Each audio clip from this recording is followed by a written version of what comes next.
ओम नमो भगवते वासुदेवाय। हिंदू धर्म में एकादशी का बहुत महत्व है। एकादशी का व्रत भगवान विष्णु को समर्पित होता है। वैशाख मास के कृष्ण पक्ष में वरुथनी एकादशी का व्रत रखा जाता है। वरुथनी एकादशी के दिन भगवान वासुदेव का पूजन किया जाता है। इस एकादशी व्रत को भगवान विष्णु का उत्तम व्रत कहा गया है। वरुथनी एकादशी का व्रत सुख और सौभाग्य का प्रतीक है।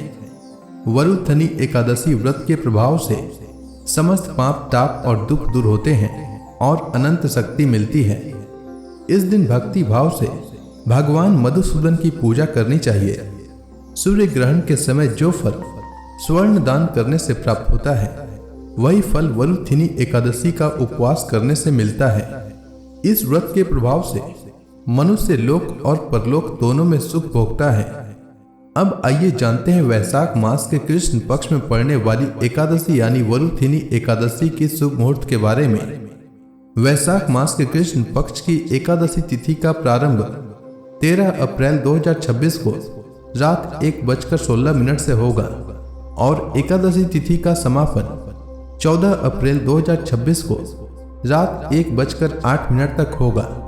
उदया तिथि के अनुसार वरुथनी एकादशी व्रत 13 अप्रैल सोमवार के दिन रखा जाएगा।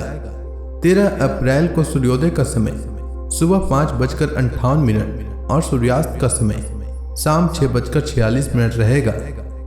ब्रह्म मुहूर्त रहेगा सुबह 4:28 से सुबह 5:13 तक और अभिजीत मुहूर्त रहेगा सुबह 11:56 से दोपहर 12:47 तक। जो लोग वरुथनी एकादशी व्रत रखेंगे उनके लिए व्रत पारण का शुभ मुहूर्त रहेगा 14 अप्रैल को सुबह 6:54 से सुबह 8:31 तक। अब आइए जानते हैं एकादशी व्रत की पूजा विधि के बारे में। एकादशी का व्रत दशमी तिथि की शाम सूर्यास्त के बाद से ही शुरू हो जाता है और एकादशी का व्रत द्वादशी तिथि पर समाप्त होता है। दशमी तिथि पर सूर्यास्त से पहले भोजन कर लें। इस दिन तामसिक भोजन से परहेज करें और सात्विक और हल्का आहार लें। एकादशी के दिन सुबह जल्दी उठकर स्नान करना चाहिए। फिर व्रत का संकल्प लेते हुए कहना चाहिए कि हे जगत के पालनहार भगवान विष्णु, आज मैं एकादशी का व्रत रख रहा हूँ या रख रही हूँ। मेरा यह व्रत निर्विघ्न पूरा हो जाए, इसकी शक्ति प्रदान करने की कृपा करें।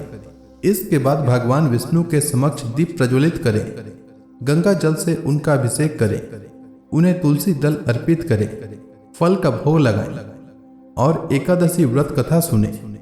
इसके बाद अंत में आरती करें। शाम को तुलसी माता के समक्ष शुद्ध घी का दीपक जलाएं।